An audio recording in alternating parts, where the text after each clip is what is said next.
नमस्कार, मैं हूं आपके साथ अभिषेक। मध्य प्रदेश विधानसभा परिसर में पूर्व विधानसभा अध्यक्ष स्वर्गीय यज्ञ दत्त शर्मा की जयंती पर श्रद्धांजलि कार्यक्रम आयोजित किया गया। इस मौके पर मुख्यमंत्री डॉक्टर मोहन यादव ने विधानसभा भवन में उनके चित्र पर पुष्पांजलि अर्पित की और उन्हें याद किया।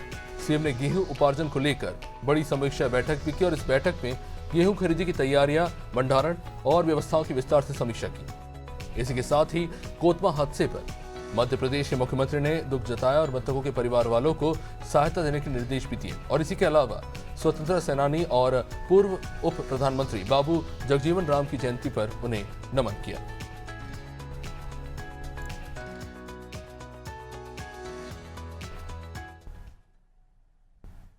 चलिए आगे बढ़ते हैं। मध्य प्रदेश विधानसभा परिसर में पूर्व विधानसभा अध्यक्ष स्वर्गीय यज्ञ दत्त शर्मा की जयंती पर आज श्रद्धांजलि कार्यक्रम आयोजित किया गया। इस खास मौके पर मुख्यमंत्री डॉक्टर मोहन यादव ने विधानसभा भवन में उनके चित्र पर पुष्पांजलि अर्पित कर उन्हें याद किया। इस कार्यक्रम में विधानसभा अध्यक्ष नरेंद्र सिंह तोमर समेत तमाम जनप्रतिनिधि उपस्थित रहे। मुख्यमंत्री डॉक्टर मोहन यादव ने अपने संबोधन में स्वर्गीय यज्ञ दत्त शर्मा के जन कल्याणकारी कार्यों और उनके प्रभावशाली कार्यों को याद करते हुए कहा कि वे 1959 में पहली बार विधायक बने थे और बाद में कई महत्वपूर्ण जिम्मेदारियां उन्होंने संभाली। उन्होंने लगभग 3 सालों तक विधानसभा अध्यक्ष के रूप में अपनी सफलतापूर्वक भूमिका निभाई और संसदीय परंपराओं को बड़ी मजबूती से निभाया। मुख्यमंत्री ने कहा कि उनकी कार्यशैली से सभी जनप्रतिनिधि प्रेरित रहे हैं। वे इंदौर के निवासी थे और जनता के बीच उनकी मजबूत पकड़ रही। इस खास मौके पर वक्ताओं ने उनके योगदान को याद करते हुए कहा कि उनका जीवन उपलब्धियों से भरा रहा। साथ ही साथ उन्होंने लोकतांत्रिक मूल्यों को सशक्त करने में बड़ी अहम भूमिका निभाई है।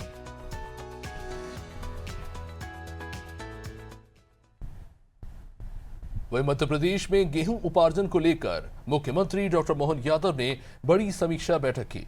मुख्यमंत्री निवास में आयोजित हुई इस बैठक में खाद्य एवं नागरिक आपूर्ति मंत्री गोविंद सिंह राजपूत समेत तमाम वरिष्ठ अधिकारी मौजूद रहे। इस बैठक में गेहूं खरीदी की तैयारियों, भंडारण और व्यवस्थाओं की विस्तार से समीक्षा की गई। इस बैठक में बताया गया कि प्रदेश में गेहूं उपार्जन 2 चरणों में शुरू होने जा रही है। भोपाल, इंदौर, उज्जैन और नर्मदापुरम संभाग में 10 अप्रैल से गेहूं खरीदी शुरू होगी, जबकि अन्य जिलों में 15 अप्रैल से उपार्जन प्रारंभ होने जा रहा है। अब बताया जा रहा है कि गेहूं उपार्जन की तारीख पहले ही 2 बार हालांकि बढ़ाई जा चुकी है। मुख्यमंत्री डॉक्टर मोहन यादव ने अधिकारियों को स्पष्ट रूप से निर्देश दिए हैं कि खरीदी केंद्रों पर किसानों के लिए सभी आवश्यक इंतजामात होने चाहिए, सभी सुविधाएं सुनिश्चित होनी चाहिए। बारदाना की पर्याप्त उपलब्धता, भंडारण व्यवस्था और परिवहन की सुचारू व्यवस्था बनाए रखने पर भी विशेष जोर दिया जा रहा है।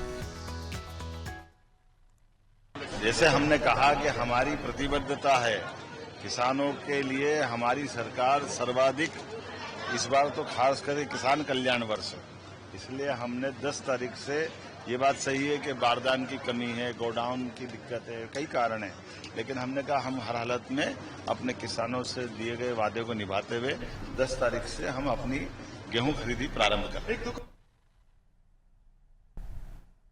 चलिए आगे बढ़ते। भोपाल में पंडित दीनदयाल उपाध्याय प्रशिक्षण महाअभियान के समापन सत्र में मुख्यमंत्री डॉक्टर मोहन यादव शामिल हुए। मुख्यमंत्री ने अपने संबोधन में कहा कि भारतीय जनता पार्टी का एक ही उद्देश्य है, देशभक्ति, और सबसे पहले देश होना चाहिए। उन्होंने कहा कि बंगाल का विभाजन हिंदू मुस्लिम के आधार पर हुआ और धारा 370 को लेकर भाजपा नेताओं ने पहले ही इसे गलत बताया था। आगे वह कह रहे हैं कि धारा 370 के बाद कश्मीर में केसर की जगह खून की खेती होने लगी।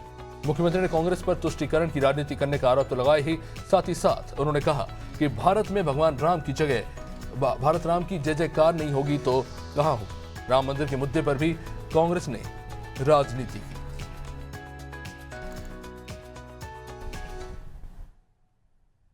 सत्र में मेरे साथ माननीय मंत्री विश्वास सारंग जी, हमारे भोपाल के प्रभारी श्रीमान जसवंत सिंह हड़ा जी, जिला अध्यक्ष रविंद्र यति जी, यहाँ के मंडल के अध्यक्ष और सारे कार्यकर्ताओं के साथ हमें इस बात की प्रसन्नता है कि हमारी अपनी एक निश्चित कार्य पद्धति के लिए ये सारे संगठन के मजबूत करने वाले काम है, जिसके भरोसे कार्यकर्ताओं को गढ़ने का, कार्यकर्ताओं के कार्य पद्धति से लेकर के हमारी विचारधारा तक प्रत्येक चीज को अलग अलग सत्रों के साथ प्रशिक्षित किया जाता है और इसके भरोसे से हमारी वैचारिक पृष्ठभूमि मजबूत होती है। मैं अपने प्रदेश के अध्यक्ष श्रीमान हेमंत खंडेलवाल जी और यहाँ के जिला अध्यक्ष सबको बधाई देना चाहूँगा जिनके नेतृत्व में लगातार काम चल रहा है और ये पूरे देश के अंदर चलता है।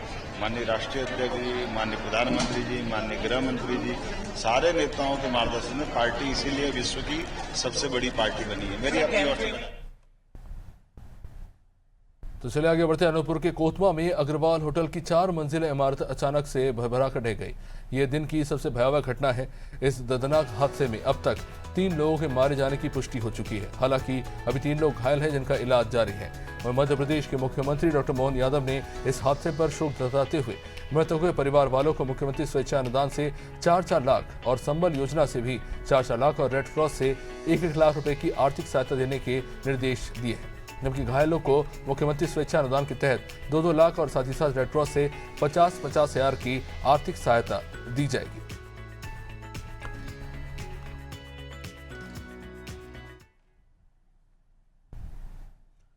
तो चलिए आगे बढ़ते हैं। मुख्यमंत्री डॉक्टर मोहन यादव ने स्वतंत्रता सेनानी और पूर्व उप प्रधानमंत्री बाबू जगजीवन राम की जयंती पर उन्हें नमन किया। मुख्यमंत्री ने कहा कि बाबू जगजीवन राम ने अपने गरीब, कमजोर और शोषित वर्ग के उत्थान के लिए जीवन अपना समर्पित कर दिया और समाज के वंचित वर्ग की आवाज को मजबूती से उठाया।